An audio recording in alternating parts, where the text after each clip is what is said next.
Assalamualaikum warahmatullahi wabarakatuh. Halo teman-teman semua, apa kabar? Hai, nama aku Rafa Alia atau biasa juga dipanggil Rafa. Aku dari Prodi Pendidikan Matematika, Fakultas Keguruan dan Ilmu Pendidikan Universitas Singapura Bangsa, Karawang. Jadi, di sini aku mau bikin video podcast atau mungkin bisa juga kita sebut video bincang-bincang kali ya. Nah, di sini aku bakal bahas materi tentang mutu pendidikan di Indonesia yang ada di Indonesia. Sebelum itu, aku ada temen loh yang bakal jadi teman diskusi aku. Say hello dulu dong. Halo semua, nama aku Rafidah Safitri, biasa dipanggil Rafidah. Nah, segitu aja perkenalan dari kita. Yuk langsung aja kita mulai ke videonya. Nah, jadi kan di sini kita bakal bahas mutu pendidikan yang ada di Indonesia. Jadi, yang pertama, menurut kamu, mutu pendidikan di Indonesia tuh kayak gimana? Kalau menurut aku sih, mutu pendidikan di Indonesia itu cukup baik ya. Tapi tetap aja masih ada banyak kekurangannya. Misalnya Itu yang pertama minimnya sarana fisik, terus ada rendahnya kualitas guru, kemudian ada pendidikan yang tidak merata, terus ada mahalnya biaya pendidikan juga berpengaruh. tadi kan udah dibahas nih ya, mutu pendidikan di Indonesia tuh kayak gimana menurut kamu.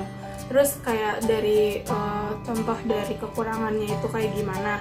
Nah, kalau sekarang menurut kamu siapa yang harusnya menjaga mutu pendidikan di Indonesia itu sendiri?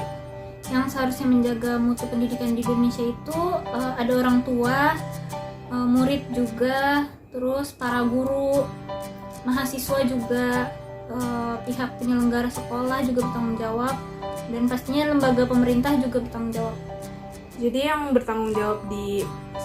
yang bertanggung jawab kepada mutu pendidikan di Indonesia itu bisa dibilang semua orang ya, atau seluruh masyarakat yang ada di Indonesia gitu ikut berpartisipasi dalam pengembangan atau berpengaruh terhadap mutu pendidikan Indonesia. Nah, selanjutnya nih ya, menurut kamu kenapa sistem pendidikan di Indonesia tuh terus berubah sehingga mempengaruhi mutu pendidikannya? Karena kita itu harus mengikuti perkembangan zaman, dari guna dan juga kondisi pendidikannya. Kalau sistem pendidikan di Indonesia nggak berubah-ubah atau tetap gitu-gitu aja, maka sistem pendidikan tersebut tidak efisien dan tidak membantu pendidikan menjadi lebih baik gitu. Sehingga yang diterapkan di Indonesia tidak sesuai dengan yang diharapkan.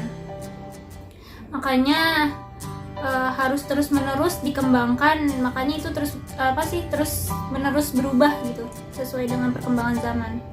Jadi menyesuaikan dengan zaman yang sekarang, misalkan kayak kenapa berubah kayak sekarang gitu kan, lagi masa pandemi, terus memanfaatkan sistem daring, jadi sistem pendidikannya juga berubah gitu ya zamannya. Betul. Terus yang terakhir nih mungkin, kenapa mutu pendidikan di Indonesia itu selalu kalah dibandingkan sama pendidikan di negara lain gitu? Jadi kan kemarin itu aku observasi di salah satu sekolah di Jakarta ya, di MTS Al Jannah. Nah, itu aku mewawancarai salah satu guru di sana. Nah, menurut guru tersebut ada 4 faktor yang membuat mutu pendidikan di Indonesia itu tertinggal dari negara lainnya. Yang pertama itu mutu pendidikan Indonesia yang masih jauh dibanding negara lainnya. Terus yang keduanya kesadaran masyarakat dan kesadaran masyarakat akan pendidikan kurang. Terus yang ketiga, guru yang kurang berkualitas, dan yang terakhir itu ada anggaran untuk pendidikan yang menguap sehingga sarana dan prasarana kurang memadai.